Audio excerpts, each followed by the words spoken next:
I like it. Ready to talk some ball? Yeah. Week 18, little fallout. A lot of coaches fired. Some expected, one shocking, right? Brian Flores. You're telling me. Out of nowhere, no? Like, that wasn't even on my mind that dude would get fired. So, when they were 1-7, Yeah. you could make the argument. I don't think anyone thought he was on the hot seat at the end of the season, but you could maybe make the argument the seat was warming up a little bit at 1-7. Mm-hmm. Is that fair? Yeah, I think definitely the discussion for sure. I'd be lying if I said no. Go on a 7-game losing streak. Like, that's a lot. So, I mean. But then you see how they finish, right? His teams are 20-8 after Halloween. I know it's a weird date, but it's I guess you think of it as November. But that's when we talk about like after Halloween and then Thanksgiving. That's when like the good teams start playing better ball. It's funny. Cliff Kingsbury's the opposite. His teams start hot and really slow. Seems like Brian Flores starts slow and hot. But yeah, I just it's not going to go over well in the locker room, and I definitely think it was a surprise, especially considering what they did, 9-8. With the worst offensive line, one of the worst, if not the worst offensive line in the league. And they did a great job of masking that, right? Like, defense was great. All of Tua's throws were 4 yards, or you know what I mean? Yeah, half a second drops, a lot of dumps for sure. Jalen Waddle turned out to be one hell of a pick, I guess. Bro, set the rookie record. Fits perfect with what I guess they have to kind of do with Tua. Yeah. So, but they were very creative with kind of, I think, getting him the ball, but.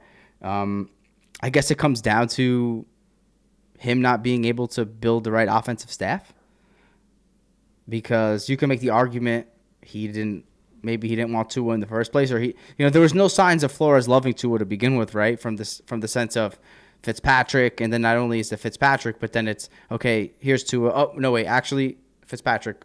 You go in there and finish this game. So I don't think there was any like real signs of them. Of Flores at least falling in love with him. So do you think there was a disconnect between the organization saying Tua's our guy and Flores saying I don't think Tua is the guy? Could that be it? I would say if we're doing a pie chart, that has to be a big chunk of it. Because I don't think so the teams that fired their coaches, some of them have been checked out for weeks. And I mean like the players. Yeah, Dan Campbell in Detroit, he didn't get fired.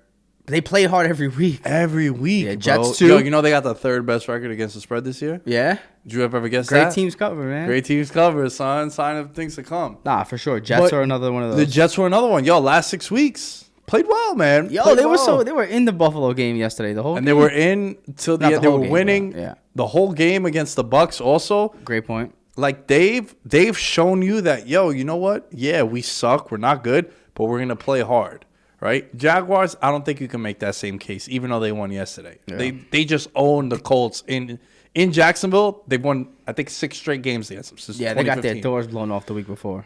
But the Giants, no fight there. Ron Rivera, they played till the end for him. They played hard for him. They got blown out on prime time by the Cowboys, and then they come back and they play well. They're showing you something. Where the other teams, Brian Flores... Dude, you lose 7 games in a row. I was talking to Will about this on the pod. Like, you use 7 games in a row, you kind of checked out. You're like, our season's done. And to come back and then win 7? Yeah. It's like, hats off to Brian Flores getting them dudes to play. Funny enough, real quick, we're talking about teams not quitting. I wasn't surprised Vic Fangio got let go, but the Broncos played hard to the end. That's another dude that I was kind of surprised. I would say I was surprised. I wouldn't say I was surprised. It would have been hard. Don't know. So when the ultimate surprise was Brian Flores, would you agree? 100%. All right. So like, I didn't expect him to get let go. So it's a little bit, I'm surprised, but it's not the same level of surprise, if that makes sense. Yeah, no. This has been as stable as it sounds crazy to say, but that's been as stable of a coaching situation for a while in Miami. Dramatically overachieved the first 2 years. And then 9-8. What did Vegas have them at? 9.5? I believe so. It wasn't like double. I don't think it was double. No, it wasn't double. It might have been 9.5. I think is the sweet spot there. Yeah. So because you had Buffalo, and then you had some people like yourself that were higher on New England, and then the New England name.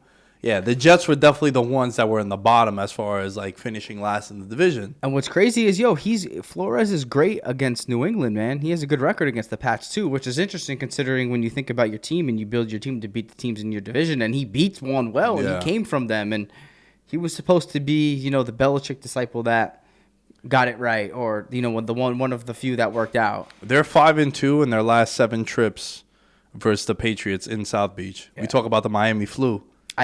I just think it was the offense, because the defense is great, but the offense, they spent a bunch of, picks on offensive linemen. Like I think it was six relatively high draft picks on O linemen over the last few years, and they're either not panning out or taking too long to pan out, or they traded them. Yeah, the problem is like they've built a good team though. Like when you kind of just like look at it from the top down. Well, and defensively, I think they've done pretty well in either drafting or in free agency too, bringing guys over, and like the way they handled Xavier Howard, like he was a big X factor. You're right, man. That got handled smoothly, relatively speaking. Where at one point it's like, dude put out the Players Tribune type article, he's getting traded. I'm out. He did the notes in the iPhone. He's getting he's out. But like, you don't think Flores might have pulled him aside, being a defensive guy also, and be like, yo, man, we'll work it out. Trust me, whatever. Nah, I'm hearing that the locker room is not going to take it well, and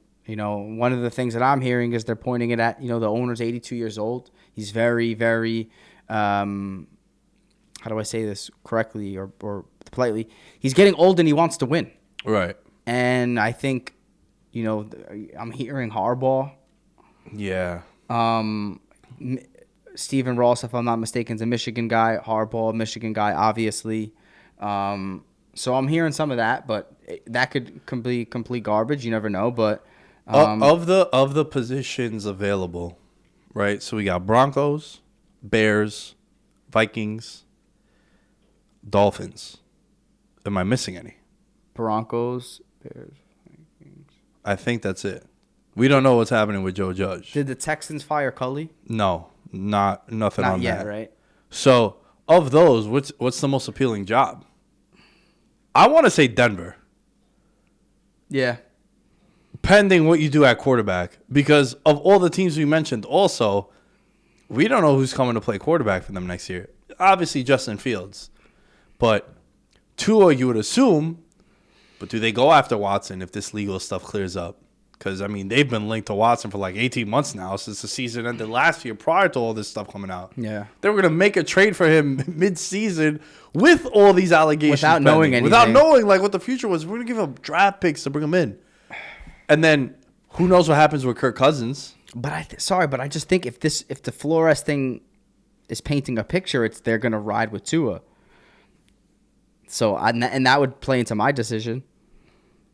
Yeah, knowing that you're going to come in and you have the quarterback there. That's why I think, I know we're not talking about like GMs, but Gettleman's out as the Giants GM, right? He retired. Well, I don't want to call it a lame duck GM position where you got to inherit a coach.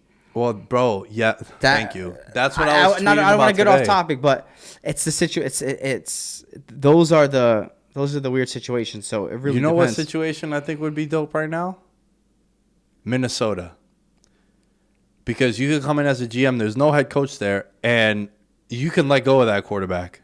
Like, you don't need to go into next year with Kirk Cousins. So you can come in with a clean sweep. Like, we're going to go in. Kellen Mond, right? Third rounder. But we don't know if Mike Zimmer knows what he's talking about. We know he knows what he's talking about, but he may his player evaluation may be completely off. Yeah. So we don't know. But for me, if I was a GM, I would want to go to a situation where there's no head coach there. I get my own guy, and if there is a quarterback, you need to be Justin Herbert, Joe Burrow. It's like, all right. I'd be foolish to look elsewhere. Does the Raiders head coach keep the job? Rich Bisaccia. I told Rick. I texted him. I said, he looks like he runs the 32 BJ union. Definitely a union worker. He hung out in like Howard Beach and like Mad Italians, Jersey Shore. For sure, right? Mafioso? Oh, yeah, he checks all the boxes without a doubt. Definitely a bookie in like his past life, right? His ancestors. They're my ancestors. I mean, too. I would say yes, right? Like this is the first time ever there's a team made the playoffs after firing a coach midseason. Gruden, you have the. I mean, bro, the list is goes on. Yeah, endless. You didn't even have Polar. You had the right? new thing that happened last week. The guy passed out in the car. Yeah, another rookie that they were counting on too that was coming along. Yeah. I mean, bro, I'm telling you, man, a sentimental vote. Then no one believes in us. Derek Carr MVP votes. Someone better give him some. The way he handled this whole situation, and I think that he returns to the Raiders too. I think Carr solidified himself as like no questions asked. He's our franchise quarterback moving forward. Yo, am I crazy for the Bears? You said, what did you say? The Vikings? Yeah. Vikings, Bears, Dolphins, Broncos.